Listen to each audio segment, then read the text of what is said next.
देखो, साहित्य को समाज का दर्पण कहा जाता है।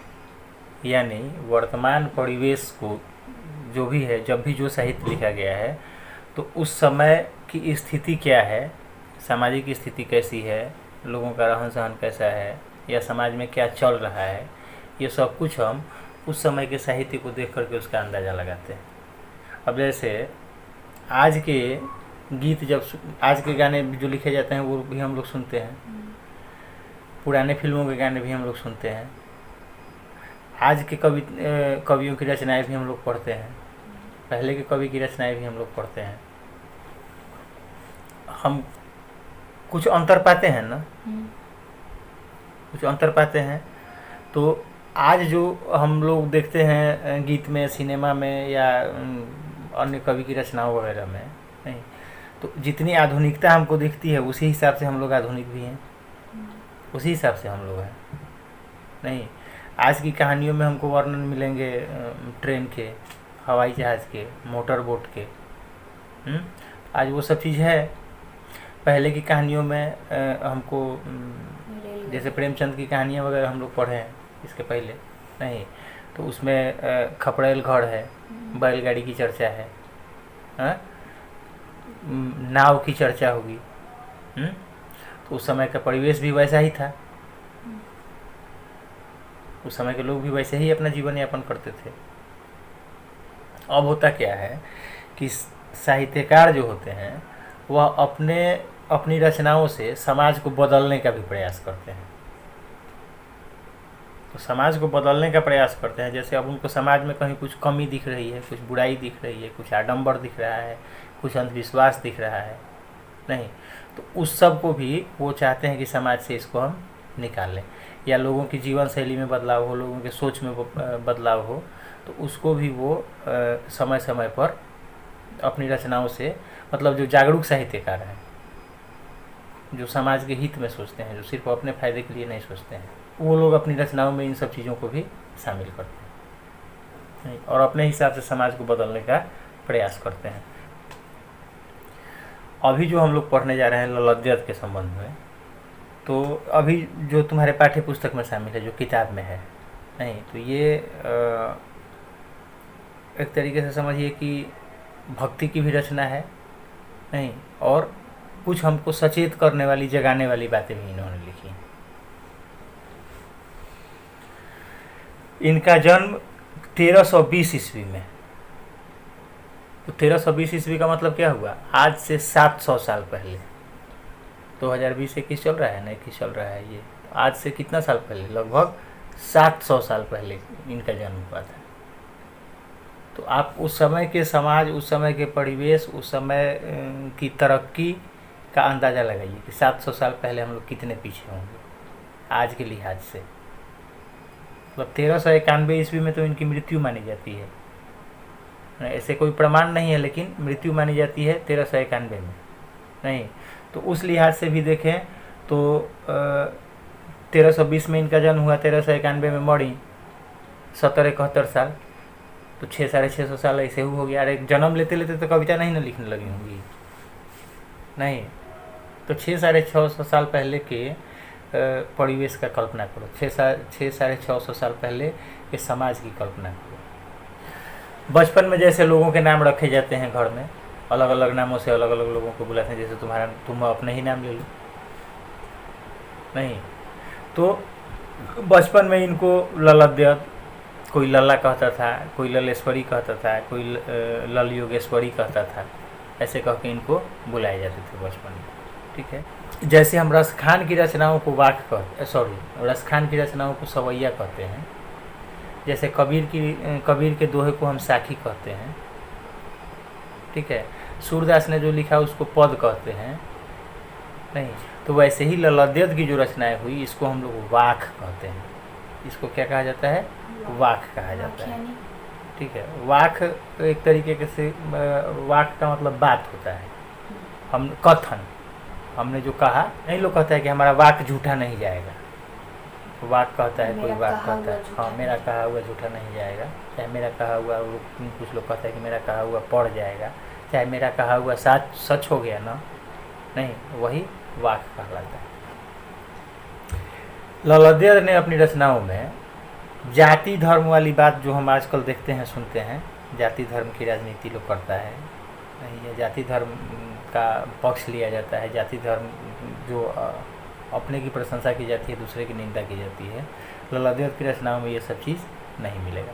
लौलदेद की रचनाओं में ही नहीं, पहले के जितने भी साहित्यकार हुए हैं, पहले के जितने साहित्यकार हुए, या पहले जाति धर्म हमारे समाज में मान के चलो कि नहीं था, हर किसी को अपना धर्म मानने की आज़ादी थी, आज भी है, आज भी अपना धर्म मानने की आज़ादी है, और जाति नाम का तो कोई चीज़ नहीं हुआ करता था, होता नहीं था पहले के पंडित लोग या ब्राह्मण लोग, ये बाद में उसको मिला दिया गया। तुम कभी सुनी है कि राम सिंह, लक्ष्मण तिवारी, है? सीधा हम लोग क्या कहते हैं, राम लक्ष्मण भरत शत्रुघ्न, कोई टाइटिल है? है? रावण टाइटिल है कोई? युधिष्ठिर दुर्योधन कोई टाइटिल है? इधर न हो गया सिंह, ओझा, तिवारी, यानी मोहम्मद खान, राय, यादव, इधर न आ गया जी। बहुत साल पुराना इसका इतिहास नहीं है कि आज से 200-300 साल पहले ये सब चीज़ शामिल हुआ हमारे समाज में। जब हिस्ट्री पढ़ेगी ना आगे जा कर के, चाहे हिस्ट्री का जब क्लास लेगी तो उसमें तुमको बताया जाएगा इस चीज़ को। ये सब चीज़ें बहुत बाद में आई हमारे, मान के चलो कि जब अंग्रेज़ हमारे यहाँ आए ना, तब ये सब इन सब चीज़ों का प्रचलन हमारे यहाँ शुरू हुआ, क्योंकि ज़मीन वगैरह का कागज़ वगैरह जो उन लोगों को बनाना होता था तो उसमें दिक्कत होती थी, तो वही सब यहीं से शुरू हुआ ये सारा चीज़। कहाँ सूरदास के पद में हमको मिलता है जाति की बात मिलती है? रामचरितमानस में जाति की बात मिलती है? हाँ नहीं। तो बाद में अब हम लोगों ने खोजा है कि वाल्मीकि की जाति क्या थी, जिन्होंने रामायण लिखा, नहीं, वेद व्यास की जाति क्या थी, जिन्होंने महाभारत लिखा। इस पर तर्क वितर्क हम लोग करते हैं, मतलब कहने का मतलब है कि आज के लोग करते हैं, पहले ये सब चीज़ नहीं था। 4 तरीके के वर्ण हुआ करते थे, ब्राह्मण, क्षत्रिय, वैश्य और शूद्र, यही 4 तरीके के लोग थे। अब इसमें ये नहीं था, पहले था कि कर्म के आधार पर जातियाँ निर्धारित होती थी, आज जन्म के आधार पर जातियाँ निर्धारित होती हैं। ठीक है, ब्राह्मण का बेटा है, एक ही बाप के यदि 4 बेटे हैं, यदि चारों का अलग अलग काम है तो चारों की जाति अलग हो जाती थी। लेकिन आज क्या है कि आज जिसके घर में जिसने जन्म लिया उसकी जाति वही हो गई। जो पढ़ लिख जाता था, जिसके पास वेदों का ज्ञान होता था उसको पंडित कहा जाता था। ठीक है, जो व्यापार वगैरह करता था उसको वैश्य कहा जाता था। जो साफ़ सफाई वगैरह का काम किया करते थे, जो समाज को स्वच्छ रखने का काम करते थे, जिसको आज हम लोग कूड़े वाला, कचरे वाला कहते हैं, वास्तव में वो लोग सफाई वाला है। कूड़ा कचरा फैलाने वाले कौन लोग हैं? कूड़ा कचरा फैलाने वाले तो हम लोग हैं, लेकिन वो लोग तो सफाई करता है, लेकिन हम लोगों ने नाम रख दिया उसका। नहीं, हिंदी में बहुत सारे ऐसे शब्द हैं कि निरर्थक शब्दों का प्रयोग किया जाता है। सार्थक निरर्थक शब्दों का भी प्रयोग हिंदी में हम करते हैं। चाय वाय पी के जाइए, तो चाय तो पी के जाइए, वाय कौन सी है? रोटी वोटी खा लीजिए, नहीं है? तो ऐसे करके हम लोग बोलते हैं। तो ये सब चीज़ें पहले नहीं थी, नहीं, अब बाद में धीरे धीरे ये शामिल हुआ। तो कुछ चीज़ें हमको ऐसी भी मिलेगी, जैसे हम, तो नारंगी का मतलब जिसको रंग नहीं है, लेकिन नारंगी तो होता है पीला, उसका तो रंग है। देशज शब्दों में, देशज शब्द, तो उसमें जैसे हम लोग कहते हैं दौड़ी, सामान रखने वाला जो बर्तन होता था ना एक, दौड़ी, तो दौड़ी स्थिर बैठे रहेगी। पानी में जो दिन भर खड़ा होकर के कपड़ा खींचता है उसका टाइटल हम रख दिए बैठा। नहीं, तो ये है लाठी चल गई, लाठी चली, हाँ, मुर्दा जाता, मुर्दा चलेगा जाएगा, हाँ, जब जाइए रहा है तो मुर्दा है, सोचो। नहीं, तो ये हुआ करता था कि जो जिस तरीके के काम करते थे ना, तो उनकी जातियाँ वो होती थी। बाद में टाइटल वगैरह लगाने की बात है, तो ये अलग विषय है। लौलदेद की रचनाओं में जाति धर्म की बात हमको नहीं मिलेगी। किसी खास जाति के लिए, किसी खास वर्ग के लिए, किसी खास संप्रदाय के लिए इन्होंने नहीं लिखा है। जो लिखा है सबके लिए, हाँ, जो लिखा है सबके लिए लिखा है, सबकी भलाई के लिए लिखा है। अब थोड़ा सा इनकी भाषा के संबंध में जान लो, मतलब कैसे शब्दों का प्रयोग करती हैं अपनी रचनाओं में। तो उस समय जैसे आज पढ़े लिखों की भाषा अंग्रेजी कही जाती है, उस समय जो पढ़े लिखे लोग थे उनकी भाषा क्या थी? संस्कृत। संस्कृत थी। तुलसीदास का रामचरितमानस इतना प्रसिद्ध क्यों है? संस्कृत। जबकि पहले लिखा गया वाल्मीकि रामायण, तो वाल्मीकि रामायण संस्कृत में। तो अब संस्कृत जिसको आएगा वही ना समझेगा उसको, है? लेकिन इनमें इन्होंने लिखा अवधि में।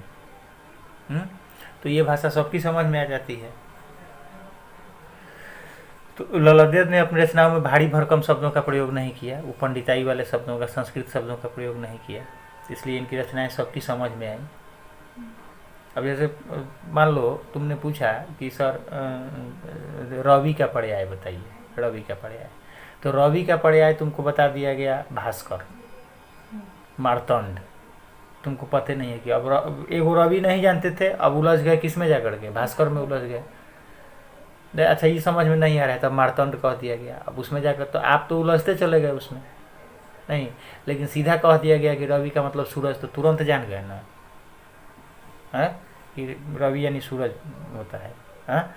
तो ये है। दूसरा, उस समय प्रचलन था फारसी वगैरह का, तो फारसी दरबारी भाषा थी। दरबारी यानी उस समय राजा महाराजा हुआ करते थे, हैं? सीरियल वगैरह देखती है, चाहे अभी देखी है मुगले आजम फिल्म, हैं? तो उसमें देखी कैसे उर्दू शब्दों का प्रयोग किया गया है, जहाँ पनाह, आलम पनाह, अजीमो शान शहंशाह, है नहीं? तो अब ऐसी भाषाओं, इसका भी मतलब सब लोग नहीं जानते थे, जो पढ़े लिखे लोग होते थे वही जानते थे। ललदेव ने क्या किया? ललदेव ने अपनी रचनाओं में क्षेत्रीय भाषा के शब्दों का इस्तेमाल किया, या वैसे शब्दों का इस्तेमाल किया जो कश्मीर के लोग बोलते थे, जानते थे, जो उनकी बोलचाल की भाषा थी, उसका प्रयोग किया। तो उसका प्रयोग किया, तो यही कारण था कि इनकी रचनाएं हर व्यक्ति की जुबान पे चढ़ गई, सबकी समझ में आ जाती थी। जैसे प्रेमचंद वाला में बताया था कि प्रेमचंद की भाषा क्या है कि कम पढ़ा लिखा व्यक्ति भी है, वो आराम से उनकी भाषा को समझ लेता है, उनकी बातों को समझ लेता है, जान लेता है, नहीं? तो इसलिए सबके कथाकार कहे जाते हैं, कथा सम्राट कहा जाता है। इनके मतलब अंतिम यात्रा, मृत्यु की बात हुई अभी, कब हुई थी? 1391 में। इसकी कोई प्रामाणिक जानकारी नहीं है, लेकिन 1391 के, अरे कितना दिन जिएगा कोई? 70-71 साल की जी ली थी। उस समय के लिहाज से हालांकि कम था, आज लोगों की औसत आयु जो है वो घट गई है, उस समय लोग अधिक दिन तक, तो उस लिहाज से देखा जाए तो थोड़ा सा इनका समय इस धरती पर कम रहा, ठीक है। इनकी रचनाओं के संबंध में भी बहुत सारी जानकारियाँ, जैसे है ना कि सूरदास की रचनाएं सूरसागर में संग्रहित हैं, या तुलसीदास ने रामचरितमानस, विनय पत्रिका वगैरह काव्य लिखे, नहीं, इनकी रचनाओं के बारे में ऐसा कुछ नहीं मिलता है कि ललदेव का ये किताब है, वो किताब है। अब कहोगे गीता जब मिलता नहीं है तो हमको पढ़ने के लिए कहाँ से मिल गया ना? तुम्हारे किताब में ही लिखा हुआ है कि ये रचनाएं जो है, ये जो है अनुवादित है, किसके द्वारा किया गया है? मीराकांत के द्वारा किया गया है। तो कश्मीरी में लिखा गया था इसको, नहीं, हिंदी, चूँकि हम लोग हिंदी भाषी क्षेत्र के हैं, हमको पढ़ने को मिला है, तो इसका अनुवाद करके दिया गया है हमको। अब है कि ठीक है, ये रहा होगा तब ना अनुवाद किया गया है, ये प्रश्न उठ सकता है कि आखिर अनुवाद करने के लिए भी तो वो चीज़ चाहिए। यहाँ है क्या, जैसा कि तुमको बताया कि क्षेत्रीय भाषा में लिखती थी, लोगों की जुबान पर थी इनकी कविता, तो कुछ चीज़ें ऐसी होती हैं ना कि लिखित नहीं भी है तभी एक पीढ़ी से दूसरे पीढ़ी में वो स्वतः ट्रांसफ़र हो जाता है, चला जाता है, एक पीढ़ी से दूसरे पीढ़ी में। एक पीढ़ी से दूसरे पीढ़ी का मतलब दादा से आ गया पिता में, पिता से आ गया बेटे में, बेटे से चला गया उसके बेटे में, नहीं। तो इसका ऐसा हो सकता है, एक पीढ़ी से दूसरे पीढ़ी में बिना बताए कैसे? तो बिना बताए मतलब बिना लिखे नहीं, तो बोल के भी तो हो सकता है ना, बोल के भी तो हो सकता है। अब चलो इसका एकदम नज़दीक का प्रमाण तुमको दे देते हैं। छठ का गीत सुनती है ना? सुनते हैं। याद है? नहीं। खाली सुनती है, हाँ। जैसे गाता है लोग, कांचा ही बांस के बहंगियाँ बहंगी लचकत जाए, हैं? उसके राइम से समझ, हाँ, राइम से समझ में आता है, हैं? अब है कि ये गाना कहाँ लिखा हुआ है, किसका लिखा हुआ है, ये नहीं पता है किसी को।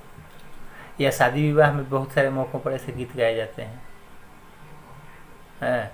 लड़की का जब बारात आता है तो कैसे कहा जाता है, लिही ना कौन बाबा धोतिया हाथे पान के बीरा, तो ये लिखा था लिही ना कौन बाबा धोतिया, अपने अपने घर का लोग नाम रखता है, नहीं, चाहे वो दू गो छोटी छोटी बचिया का जो आ रहा है गाना इस समय जितना देखती है फेसबुक पर, गाय का गोबरे महादेव आंगना लिपाई सुन है शिव शिव के दोहाई है, चाहे निमिया के डार मैया लावेली ही लोड़ावा से झूली झूली ना है।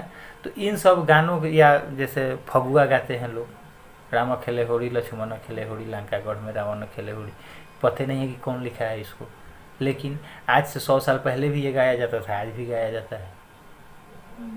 तो ये क्या हुआ है, ये सुन सुन के याद हुआ है लोगों को, किसी को इसको लिखने की ज़रूरत नहीं पड़ी है। नहीं, दादा गाते थे तो पिताजी गाने लगे, पिताजी गाने लगे तो हम गाने लगे उसको, हम गाने लगे तो फिर हमारा बेटा उसको गाने लगेगा, वो गा रहा है तो उसका बेटा गाने लगेगा। तो एक पीढ़ी से दूसरे पीढ़ी में ट्रांसफ़र होती है बहुत सारी बातें, लिखित में नहीं है तब भी। तो वैसे ही ललद्योत की रचनाएं क्या हुई हैं, एक पीढ़ी से दूसरे पीढ़ी में स्वतः आ गई, ट्रांसफ़र हो गई हैं स्वतः।